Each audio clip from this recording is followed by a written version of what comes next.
Hi, I'm Andie McFarland with Utah Technology Magazine, and we are here with Steve Sahlin? Sahlin. Steve Sahlin from FutraMed, and that is spelled F-U-T-R-A, capital M-E-D, Futra Med. And then would you like, Steve, just to start out with, would you like to tell us a little about the company? Sure. FutraMed has been in business since about 2004, and recently we have launched the Limoges TCES opioid addiction recovery device. So currently, if someone is trying to get off of opiates, opiates or opioids, opiate being heroin or morphine, opioids being synthetic, such as synthetic drugs such as OxyContin, Percocet, those kind of things, their only options are pharmaceuticals, which are also very, very toxic and very, very hard on your system, and have terrible side effects, including death and definitely premature death. They shorten your life. Yeah. And how did you get involved in the company, I guess, to start out with? I've been in medical for a number of years and have helped to launch new products. And this was a product I came across. It was actually interesting.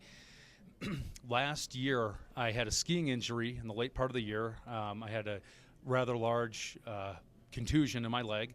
And just to pause for a minute, he is a downhill skier, right? That's correct. Yeah, that's so correct. He knows what he's doing here. Yeah, that's correct. I was hiking up postseason and had an injury, and I had 18 stitches. Well, the thing that was interesting is they obviously prescribed me opioids in the form of Percocet. I knew the inventor of this machine, of this device, and he came to me, and I decided to try it out. And I reduced the amount of opioids that I used in one day from taking Percocet to a quarter of the dosage within one day alone. So I know that it has an immediate impact. And after that, I was very interested in the product. Very cool. And how did that happen? I mean, can you explain the technology to us a little bit? Sure. The Limoges, this is a Limoges TCES. It's a waveform generator that produces the. Hold up. Oh, sorry. A little bit closer. It produces the low amperage, low voltage, unique Limoges waveform, which has been found highly effective in treating depression, chronic pain, nicotine addiction, and opiate addiction. Oh wow! Opioid addiction. Very cool. And this technology, when did this originate, and how did you guys get kind of connected back into it? The Limoges waveform, or Limoges current, has been around for a long time, since the late 60s, essentially. And there were earlier generations of Limoges waveform generators, but they were not as effective either. They didn't properly approximate the wave, which is a complicated wave to produce. It interacts with the pleasure center of the brain and not only calms it and centers it, but it reprograms as well to abate addiction. And how does it reprogram it? What do you mean by that? Well, there's a lot within the brain that we don't know. Yeah.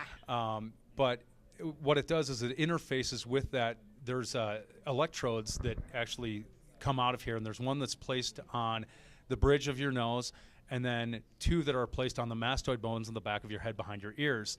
And that then conducts this wave, and it interfaces with that pleasure center, the reward center of your brain, and then therefore balances and recenters it. Cool. So instead of needing to use a pharmaceutical to do that, this will work in the place of that. In fact, with the pharmaceutical treatments that are currently out there for opioid addiction, one trades one addiction for another.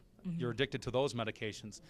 Only through the Limoges TCES, with the Limoges waveform, are you able to be freed of that. And it, in and around a year, it depends on the anatomy of the patient, that's the treatment.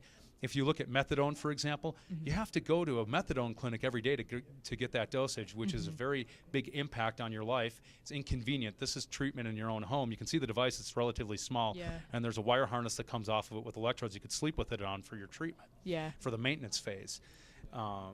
If you look at the fact, though, that the side effects shorten your life, and the side effects of other medications, not this device, right? The side effects of the other medications that are used to treat opioid addiction will shorten your life. And that's obviously one of the more serious. Respiratory failure is one, for example, and people will die of that. With methadone, people are very concerned about that one, physicians especially. And there's a whole other host of side effects that are just terrible, including sleeplessness, which is very benign, but it's still a side effect. Yeah, it affects you, especially over time. Over time. Yeah. Sure. And then with what just recently happened, the tragedy with Philip Seymour Hoffman, we were wondering what are your thoughts about that, working with this particular field as you do? It's interesting because I read about that and I saw death of Philip Seymour Hoffman. I thought, oh, how terrible. What a talented actor, great actor. And then I read that it was due to an opiate overdose. And I thought, oh, wow, that's interesting. So I looked a little bit more into it. And initially it said that he had been hooked on painkillers, so opioids, those synthetic painkillers, and then had shifted to heroin because heroin has become more readily available and cheaper. There's been a shift within the policy of the FDA where they've classified painkillers that you cannot have running prescriptions of them like in the past, and so you would have to go to the doctor each time to get it refilled. So people then have shifted more toward the illegal market, but the problem is still there. It's a tragedy, and I think Philip Seymour Hoffman brings to light that real problem that exists. Right now in the United States, there's an estimated 25 to 43%, according to PROPS, which is the Physicians for the Responsible Prescribing of Opioids. They say 25 to 43% of people abuse painkillers that have legal prescriptions. That puts those numbers anywhere from 5 to 6 million on the very low end to well over 12 million in the U.S. alone. Yeah, that's. I think. I mean, I've seen that in my own life with not myself personally, but with friends, which is really unfortunate. It's. Well, it is unfortunate because I widespread. think with Philip Seymour Hoffman, he brought to light that it's not just people imagine that someone has a needle in their arm, and that is he was injecting at the time, but that's not the common way of obtaining heroin these days. Actually, heroin is usually pharmaceutical grade, and it's from these opioids. No, they're not smoking it. They're crushing it and snorting it. There's a number of different ways, but basically, with anything that's hydrocodone or opioids, they are able to gain that instead of going from the injecting of heroin. They're snorting it or crushing the pain pills and snorting it. Those kind of things. But what you see here is it's not just the person who's addicted that somehow is on the street or is a junkie. It could be your neighbor who is addicted. I know of people. I know of moms that have had spine surgery. That I know of a mom who had spine surgery and she became addicted to the painkillers. It's something that they never planned on. But once those opioid receptors in the body gain a taste for it, then the addiction starts on its way. So when will this device be available to the public? Because that is such a growing problem now.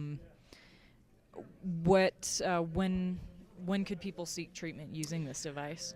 We are currently in the round for seeking funding, and that obviously will have an impact as to how soon or how much later. But currently, we are in the middle of gaining our CE certification, and that will allow us to market within Europe. And there's already, in fact, there's a hospital in Bordeaux, France, that's using it for chronic pain. Oh, wow. What I will tell you is we find we'll have the CE mark by May of this year. That'll allow us to market in Europe. And then we're looking for a launch in 2015 sometime once we have obtained the FDA certification to launch in the U.S. Fantastic. And then just kind of to wrap up, we are a Utah technology magazine, so we do kind of focus on technology in Utah. Is this a Utah company? Yes, it is. FutraMed is a Utah company. We're based in Sandy, Utah. Awesome. Thank you so much for joining us. And again, fascinating stuff. FutraMed, check into it. If you're an investor, you definitely should check them out because this is important stuff. Thank you so much. Thank you so much. Yeah. Thank you.